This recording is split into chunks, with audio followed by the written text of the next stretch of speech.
যে বয়সে সন্তানের হাতে বই তুলে দিয়ে মা স্বপ্ন দেখেন তার ভালো ফলাফলের, সেই বয়সেই নিজে বই খাতা হাতে তুলে নিলেন এক মা। সংসার, স্বামী, সন্তান আর নানা ব্যস্ততায় থেমে গিয়েছিল পড়াশোনা, কিন্তু স্বপ্নটা থেমে থাকেনি। বিয়ের ১৯ বছর পর আবারও শুরু করলেন পড়াশোনা, আর এবার সেই পরীক্ষার সঙ্গী নিজের ছেলে। তো ১৯ বছরে অ্যাকচুয়ালি আমার এসএসসি পরিক্ষাটা দেওয়া হয়নি, তার আগে আমার বিয়েটা হয়ে যায়। এক হাতে সংসারের দায়িত্ব, অন্য হাতে বই খাতা। সকাল থেকে রাত, স্বামী, সন্তান, সংসার আর হাজারো ব্যস্ততার মাঝেও বুকের ভেতর লুকিয়েছিল একটি স্বপ্ন, আবারও পড়াশোনায় ফিরবেন তিনি। বিয়ের পর স্বামীর চাকরির কারণে স্থান পরিবর্তন, সব মিলিয়ে আর পরীক্ষা দেওয়া হয়ে ওঠেনি। সময় পেরিয়েছে, বিয়ের ১৯ বছর পর স্বামীর উৎসাহে আবারও নতুন করে স্বপ্ন দেখতে শুরু করেন রাজশাহীর রাজপাড়া এলাকার বাসিন্দা সাদিয়া বেগম। সামহাও আমার হাজবেন্ড আমাকে বলে, তুমি পরীক্ষাটা যদি দাও কেমন হয়। তারপরে চিন্তা ভাবনা করে আর কি ডিসিশন নিলাম। তারপর শুরু হয় কঠিন এক পথ চলা।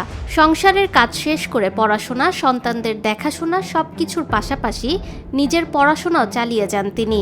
আর এই লড়াইয়ে সবচেয়ে বড় সঙ্গী হয়ে পাশে ছিল নিজের ছেলে তানভীর আহমেদ। পড়াশোনা, বাচ্চাদের দেখাশোনা, তাদের কোচিংয়ে নিয়ে যাওয়া নিয়ে আসা, এভরিথিং আমার করা লাগে। সো এটা আমার কাছে অনেক একটা চ্যালেঞ্জিং ব্যাপার ছিল। যাই হোক, তারপরেও বলে না যে কষ্টের মাঝে সুখ আছে, তো এটা আমার কাছে অনেক অনেক আনন্দের। ২০২৬ সালের এসএসসি পরীক্ষায় একই সঙ্গে পরীক্ষা দেন মা ও ছেলে।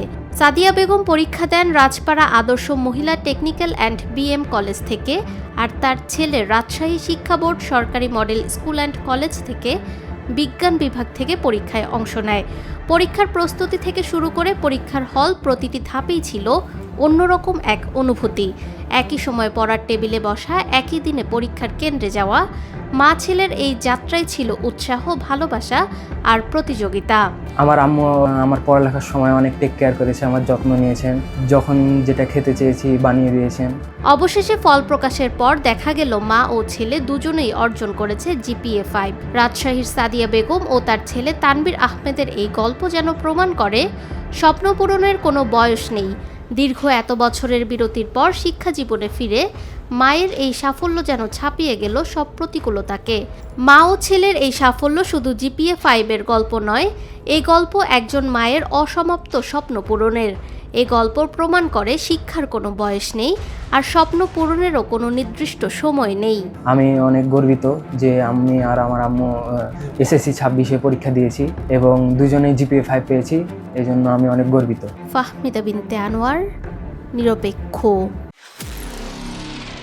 নিরপেক্ষ, সত্য প্রকাশে আপোষহীন।